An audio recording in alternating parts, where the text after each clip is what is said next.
ডাকসু নির্বাচন স্থগিত।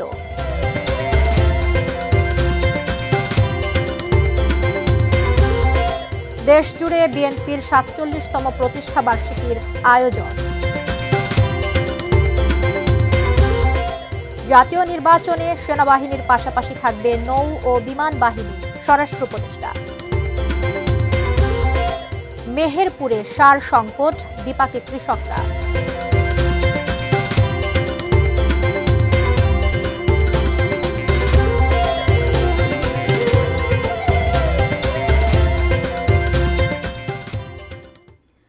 ATN news দেখছেন। দেশের খবরে সবাইকে আমন্ত্রণ জানাচ্ছি। আমি জান্নাতুল ফিরদাউস কবিতা। এতক্ষণ শুনছিলেন নাসির ফ্লোট গ্লাসের সৌজন্যে সংবাদ শিরোনামগুলো। এবারে পুরো খবর। দর্শক, হাইকোর্টের নির্দেশে স্থগিত করা হয়েছে ডাকসু নির্বাচন। এই বিষয়ে হাইকোর্ট প্রাঙ্গণ থেকে বিস্তারিত জানাতে আমাদের সঙ্গে যুক্ত হচ্ছেন সহকর্মী জাভেদ আক্তার। জাভেদ,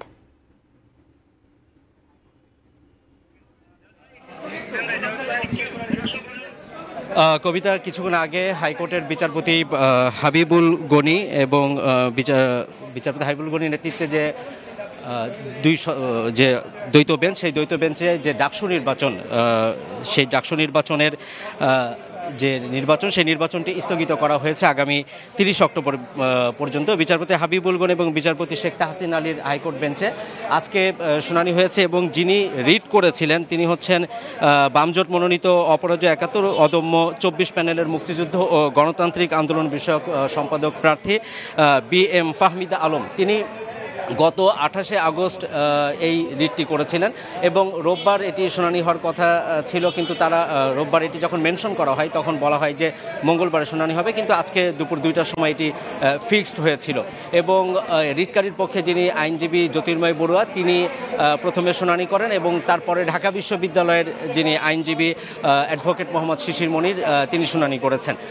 জ্যোতির্ময় বড়ুয়া তিনি তার শুনানির সময় যে বিষয়গুলো দেখিয়েছেন সেটি হচ্ছে যে এই যে নির্বাচনের যে প্রার্থিতা বাতিল করা হয়েছিল যাদের, সেটি ডাকসু নির্বাচনের যে ট্রাইব্যুনাল গঠন করা হয়েছে, অর্থাৎ কার প্রার্থিতা বৈধ থাকবে বা কার প্রার্থিতা বাতিল হবে, সেই যে ট্রাইব্যুনাল, সেই ট্রাইব্যুনাল ২৮ জনের প্রার্থিতা বাতিল করেছে এবং সেখানে গ্রাউন্ড দেখানো হয়েছে যে এই ২৮ জন এর আগে বিগত সরকারের আমলে যে ছাত্রলীগ নিষিদ্ধ ঘোষিত হয়েছে, সেই ছাত্রলীগের রাজনীতির সাথে তারা যুক্ত ছিল।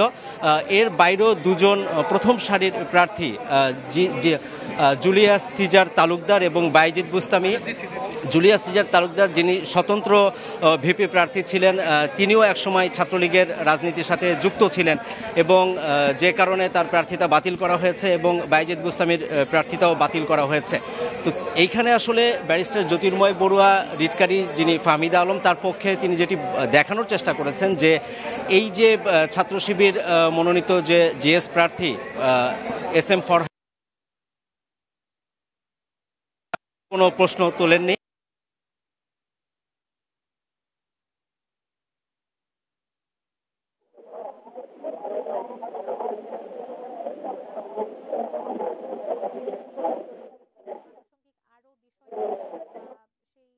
আমরা জানছিলাম আমাদের সহকর্মী জাভেদ আক্তারের কাছ থেকে। যান্ত্রিক ত্রুটির কারণে আসলে আমরা তার সাথে আর সংযোগ স্থাপন করতে পারছি না, তবে আমরা চেষ্টা করছি।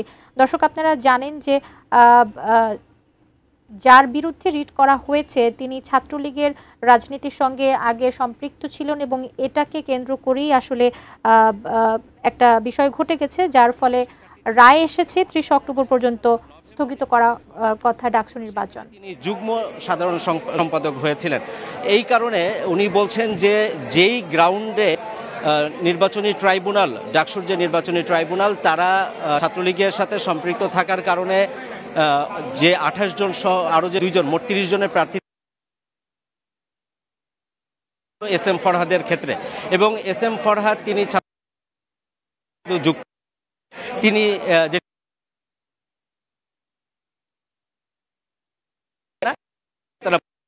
তখন অ্যাডভোকেট যিনি ঢাকা বিশ্ববিদ্যালয়ের পক্ষের আইনজীবী, তিনি যেটি বলছেন যে এই যে তাদের যে আপত্তিটি, সেই আপত্তিটি তোলার কোনো তাদের গ্রাউন্ড নাই, অর্থাৎ তিনি এটাকে, এই যে ফাহমিদা আলম তিনি পিআইএল করেছেন, অর্থাৎ পাবলিক ইন্টারেস্ট লিটিগেশন, জনস্বার্থে মামলা করছেন।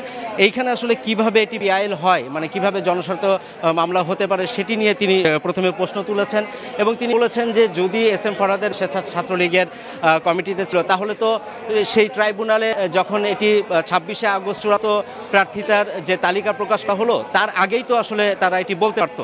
তো এ সময় জ্যোতির্ময় বড়ুয়া বলেছে যে তারা আশা করেছিলেন যে অন্য যে 28 জন যাদের প্রার্থিতা বাতিল করা হয়েছে ঠিক একইভাবে একই গ্রাউন্ডে এস এম ফরহাদের প্রার্থিতা বাতিল করা হবে, কিন্তু তারা যখন দেখলেন যে না, নির্বাচনী ট্রাইব্যুনাল এস এম ফরহাদের প্রার্থিতা বৈধতা ঘোষণা করেছেন এবং তার প্রার্থিতা বহাল রেখেছেন, এই কারণে তারা করেছেন এবং এখানে তারা ওই বিষয়গুলোই তুলে ধরার চেষ্টা করেছেন এবং এখানে বলছেন যে এখানে কোর্ট কয়েকটি মন্তব্য করেছে। কোর্ট প্রথমে বলেছেন যে এইখানে তো ডাকসু নির্বাচন আসলে কোনো রাজনৈতিক দলের নির্বাচন না, সরাসরি যে বিএনপি, জামাত ইসলামী বা ইসলামী ছাত্র শিবির বা অন্য কোনো রাজনৈতিক দল। তো এইখানে মূল যে বিষয়টি সেটি হচ্ছে যে একজন ছাত্র কিনা সেই বিষয়টি আসলে এখানে মুখ্য বিবেচনা বিষয় হওয়া উচিত। এই প্রশ্নের এই কথাটা কিন্তু কোর্ট বলেছেন। এক পর্যায়ে বিচারপতি হাবিবুল গনি তিনি বলছিলেন যে জ্যোতির্ময় বড়ুয়া যিনি রিটকারীর আইনজীবী, যিনি করেছেন তার আইনজীবীকে বলছিলেন যে এই যে ছাত্রলীগকে নিষিদ্ধ ঘোষণা করা হলো, ছাত্রলীগের রাজনীতিকে নিষিদ্ধ ঘোষণা করা হলো, তো এই ক্ষেত্রে যারা হাজার হাজার নেতাকর্মী যারা আছেন ছাত্রলীগের রাজনীতির সাথে যুক্ত, তারা কি আসলে কোনো রাষ্ট্রীয় কর্মকাণ্ডে বা তারা কি কোনো ধরনের কর্মকাণ্ড অংশ নিতে পারবেন কিনা সেটি নিয়ে কিন্তু প্রশ্ন তুলেছেন তিনি। তো তখন তিনি বলেছেন যে না, রাষ্ট্রীয় কার্যক্রমে তারা অংশগ্রহণ করতে পারবে কি না পারবে, কিন্তু তারা কোনো রাজনীতিতে সরাসরি এখানে যুক্ত হতে পারবেন না। তো সেই ক্ষেত্রে ডাকসু নির্বাচনে তাদের অংশ নেওয়ার ক্ষেত্রে কোনো বাধা আছে কিনা সেই প্রশ্নটাও কিন্তু তিনি তুলেছিলেন এবং শিশির মনির তিনি যেটি দেখিয়েছেন যে এস এম ফরহাদ তিনি 2019 সাল থেকে এই যে সর্বশেষ যে জুলাই গণ অভ্যুত্থান হলো সেই সময় পর্যন্ত এস এম ফরহাদ তিনি ছাত্র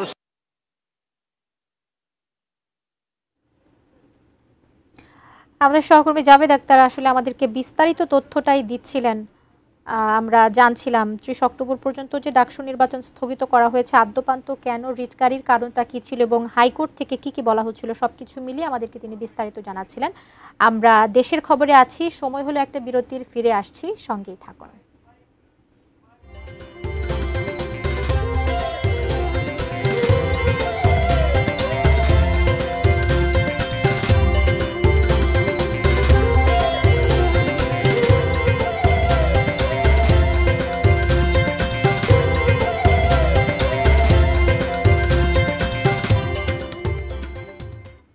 ফিরে এসে দেশের খবরে সবাইকে আবারও আমন্ত্রণ জানাচ্ছি। দর্শক, এই মুহূর্তে ঢাকা বিশ্ববিদ্যালয় ক্যাম্পাসে আছেন আমাদের সহকর্মী ফেরদৌস রহমান। যেহেতু হাইকোর্টের রায় এসেছে যে 30 অক্টোবর পর্যন্ত ডাকসু নির্বাচনটা স্থগিত করা হয়েছে, এখন আসলে ঢাকা ইউনিভার্সিটির কি অবস্থা সেটা একটু আমরা তার কাছ থেকে জানবো। ফেরদৌস, যারা প্রার্থী আছে তাদের প্রতিক্রিয়া কি আসলে এই রায়ের পর থেকে?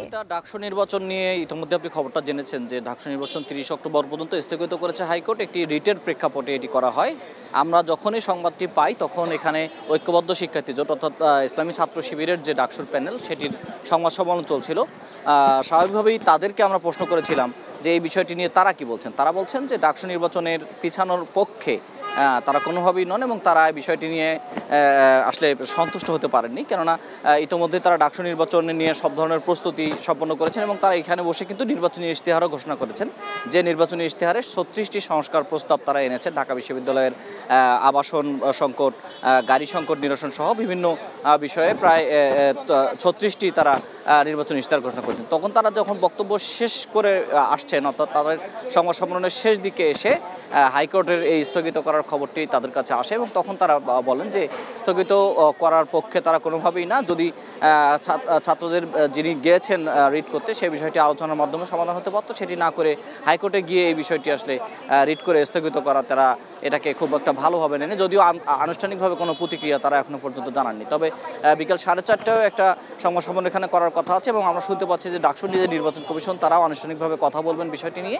আমরা সেখানে যাব এবং সব কিছু মিলিয়ে ডাকসু নির্বাচন স্থগিত স্থগিতের পরে হাইকোর্টের আদেশ স্থগিত হওয়ার পরে আসলে তারা কি ভাবছেন সেটি তখনই জানা যাবে। এখনো পর্যন্ত শুধুমাত্র ঐক্যবদ্ধ শিক্ষার্থী জোট বলেছেন যে এটি আসলে কোনোভাবেই কাম্য ছিল না এবং সেটা তাদের কাছে অনাকাঙ্ক্ষিত মনে হয়েছে, এতটুকুই প্রতিক্রিয়া তারা দিয়েছেন।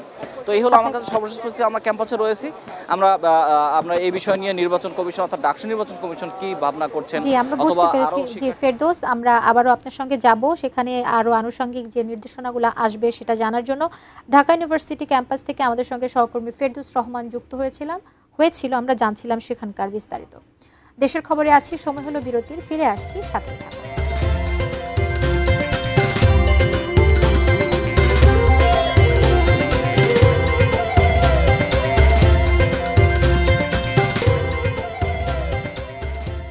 বিরতি থেকে ফিরে এসে দেশের খবরের সবাইকে আবারও আমন্ত্রণ জানাচ্ছি। দীর্ঘ ৩ মাসের নিষেধাজ্ঞার পর আজ সকাল থেকে বনজীবী ও পর্যটকদের জন্য উন্মুক্ত করে দেয়া হয়েছে সুন্দরবন। তবে পর্যটক ব্যবসায়ীরা বলছেন আজ হাতে গোনা কয়েকজন পর্যটক বনে প্রবেশ করেছেন। এখনও পর্যটকবাহী বোটগুলো অলস সময় কাটাচ্ছে মোংলার বিভিন্ন ঘাটে।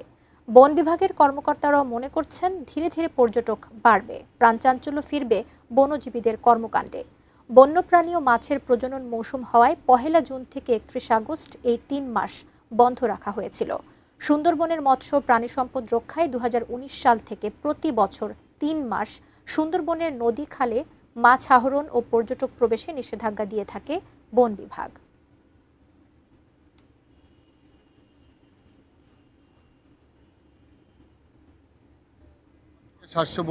বোট পর্যটকের জন্য প্রস্তুত রেখেছি। আমরা যে হারে আশা করছিলাম প্রথম দিন হয়তো পর্যটক হার বৃদ্ধি পাবে, কিন্তু তুলনামূলক আজকে প্রথম দিনে আমরা পর্যটকের পরিমাণ কম দেখতেছি। যে আশা করি যে পর্যটক আগমন বৃদ্ধি পাবে। দেশের খবর শেষ করব, তবে যাবার আগে নাসির ফ্লোট গ্লাসের সৌজন্যে শিরোনামগুলো দেখে নিচ্ছি এক নজরে আরো একবার। ডাকসু নির্বাচন স্থগিত।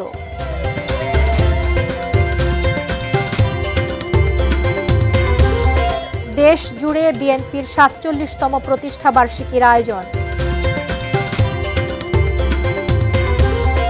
জাতীয় নির্বাচনে সেনাবাহিনীর পাশাপাশি থাকবে নৌ ও বিমান বাহিনী, স্বরাষ্ট্র উপদেষ্টা।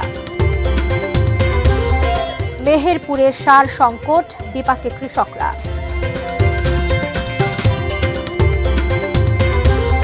এবং ৩ মাস পর সুন্দরবন খুলেছে আজ।